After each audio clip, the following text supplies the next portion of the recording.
हाग्रामा महिलारि दैदेननाय BTC सरकारा दथि BTR गोजोन गोरोबथा सान फालिदों।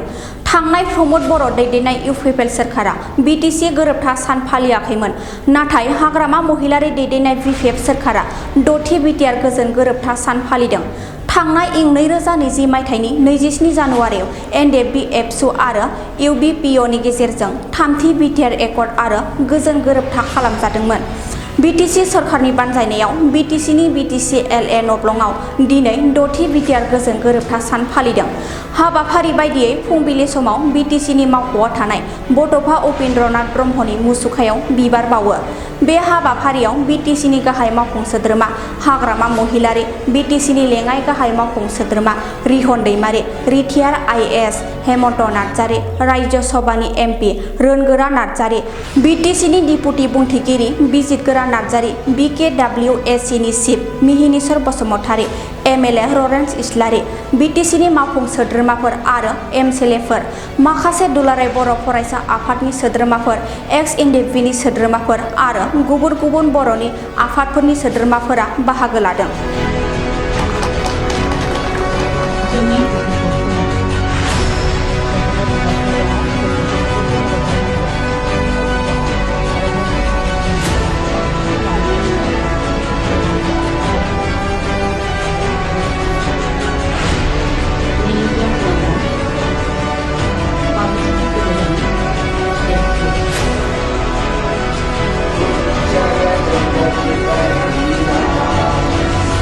আজি হল 6 পিস একৰ্ডে 6 বছৰ হৈ গ'ল।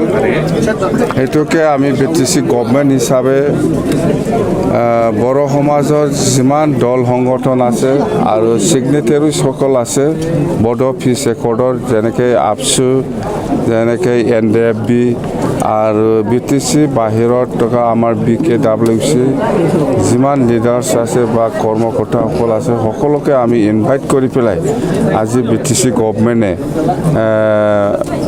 6 যেটো পিচ একৰ্ড 2020-27 সেইটো আমি অবজাৰ্ভ কৰিছোঁ। আৰু ইয়াত আমি অলপ আমাৰ হেমন্ত নাৰ্জাৰী ডাঙৰীয়া ৰিটায়াৰ্ড আইএএছ আৰু আমাৰ কোকৰাঝাৰ ইউনিভাৰ্চিটিৰ আমাৰ ভিচি আমাৰ গণেশ ৱাৰী ডাঙৰীয়াকো আমি মাতিছোঁ আৰু বড়ো সাহিত্য সভা, ওমেন জাষ্টিছ ফৰাম, মুঠতে বড়ো সমাজৰ যিমান দল সংগঠন আছে আবব চবকে মাতিছোঁ, আমি সন্মান দিছোঁ।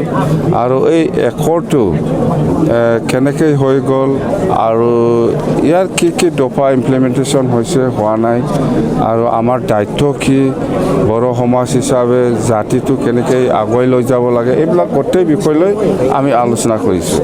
বিশেষ কৰি যেনিবা আজি 3 টাইম একৰ্ড হৈ গ'ল আমাৰ বড়ো অৰ্গেনাইজেশ্যনৰ লগত।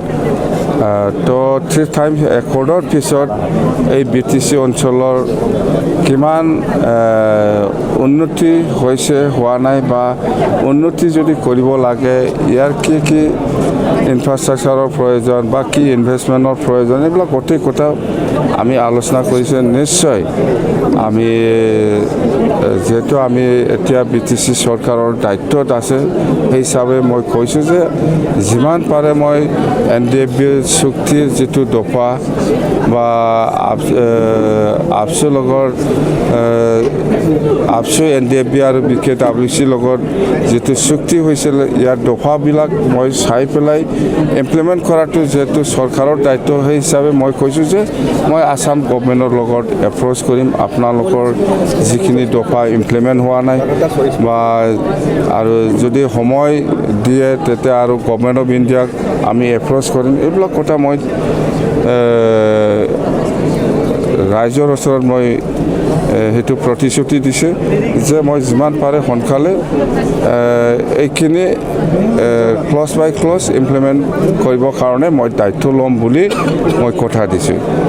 যেহেতু ইয়াত কৰিব নোৱাৰা ডাঙৰ কিবা নাই, দফা নাই। বিকেডব্লিউচি ইলেকশ্যন হ'ব লাগে, সমষ্টি বনাব লাগে আৰু BKWC যিটো এল'কেশ্যন ইয়াৰলি এল'কেশ্যন সেইটো বহুত কম সেইবিলাক আলোচনা কৰিছে আৰু আমাৰ ৰঞ্জন দৈমাৰীৰ কথা কৈছে আৰু NDFBৰ ৰিহেবিলিটেশ্যনৰ কথা কৈছে আৰু একৰ্ডৰ কিছুমান এনেক্সাৰৰ বহুত ভাল কিছুমান দফা ক্লজ আছে সেইবিলাক ইমপ্লিমেণ্টেশ্যন কৰিব লাগে এইবিলাক আলোচনা হৈছে তো সেইখিনি কথা মুঠতে মই চৰকাৰৰ যিহেতু দায়িত্বত আছে মই চেষ্টা কৰি যাম